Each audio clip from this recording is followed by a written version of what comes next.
We live in the United States of America, a nation that 246 years ago launched itself on a journey of wide-scale democracy that hadn't been seen since the days of the Roman Republic. Now, from the conception of the Union all the way to the 21st century, there have been countless threats to the American ideals of democracy.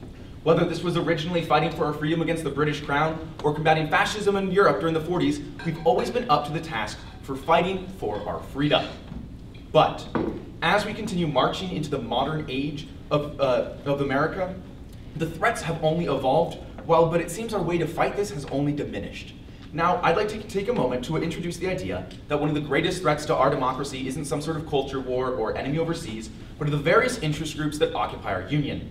The organizations that buy off politicians and trick the working class to bicker amongst themselves instead of uniting against a common enemy. Hello, my name is Hayden Raasch, and today I'll be explaining how the people of the United States are slowly losing the power of the voting box due to loopholes special interest groups use to get candidates elected and use them for pawns as their own means. First, I'll describe the battle against interest groups within the US politics and how the Supreme Court case Citizens United versus the FEC changed this for the worst. Next, I'll explain how interest groups use loopholes in the systems to buy off politicians for their own agenda. Finally, I'll end with what we can do to combat this threat. Now, I'd like to start off with a quote from President Theodore Roosevelt. Quote, "Our government, national and state, must be freed from the sinister influence and control of special interests. Exactly as the special interests of cotton and slavery threatened our political integrity before the Civil War, so now the great special business interests too often control and corrupt the men and methods of government for their own profit." End quote. Now, these words were spoken in regards to special interest groups within the United States. The former president goes on to explain that we must push these interests out of the world of politics, and even though these groups do deserve justice, they don't deserve to vote in our Congress. For generations, there's been a battle of keeping interest groups and corporations out of United States politics, but this battle has had a recent culmination in the Supreme Court case, Citizens United versus the Federal Elections Commission, which should have lasting effects for the years to come. Citizens United versus the FEC was a mammoth decision in regard to campaign finance laws and the right to free speech. The case began after Citizens United, a conservative nonprofit organization, wanted to air a film that criticized and opposed then presidential candidate Hillary Clinton right before the 2008 Democratic primary elections. But broadcasting this film would have been in violation of the 2002 Bipartisan Campaign Act that prohibited any corporation, labor union, or nonprofit organization from election communication within 60 days of an election or 30 days of a primary. The nonprofit Citizens United challenged the constitutionality of the Bipartisan Campaign Act, and eventually Citizens United versus the FEC reached the Supreme Court. In a costly mistake, the Supreme Court voted 5-4 in favor of Citizens United. This forever shifted the power and influence corporations and outside influences have over our politics in several ways. Not only did SCOTUS decimate the laws that prevented these interest groups from electioneering communication, but also cut down the ruling in another case, Austin versus Michigan's Chamber of Commerce, that made it illegal for corporations and other interest groups to support politicians through donations. This has led to two distinct problems.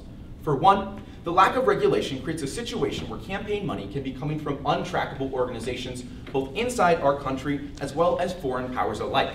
A clear example of this can be seen in the 2016 campaign, when Russia attempted to interfere with our elections by manipulating and using ad campaigns to convince Americans to vote for Russia's preferred candidate. The Associated Press interviewed a Kremlin-connected businessman who verified Moscow has, is, and will continue to try to influence American elections. The second problem this creates is that politicians are now more invested in representing the interest groups that got them elected, not the electorate. As the United States citizen, you and I are only allowed to donate $3,300 to a candidate running for office in 2023 to 2024. An interest group, on the other hand, by utilizing super PACs, can donate a near limitless amount of money to a campaign. So, now let's take a moment to look at this action. In this scenario, politician A just got elected to office. Now will they focus on representing the people who each spent $3,300 or the interest group that spent $500,000? This is how interest groups latch onto politicians and use them to continue to advance their agendas.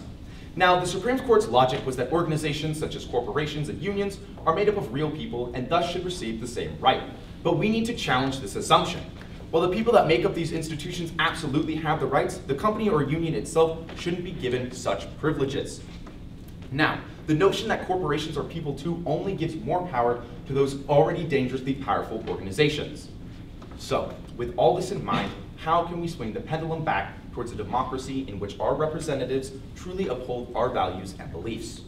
Well, despite how pessimistic this speech may sound, the most important idea that you should take away is that you should never underestimate the power of your voice.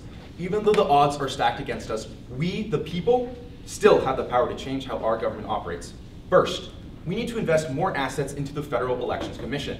The FEC is both one of the most important and broke government agencies in our union. This agency is tasked with bringing US citizens the truth about how much money and where money is coming from. Currently, the FEC is struggling to make any real progress due to a lack of budget and staff.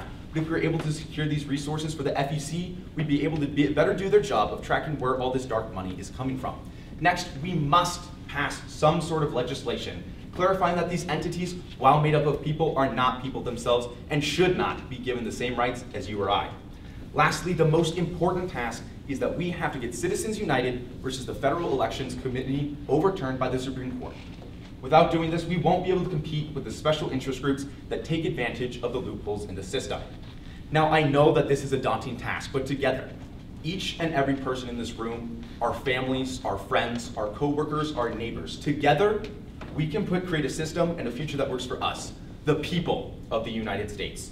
Because when the soft voices sing together, they create a roaring melody that will echo into the future. Thank you.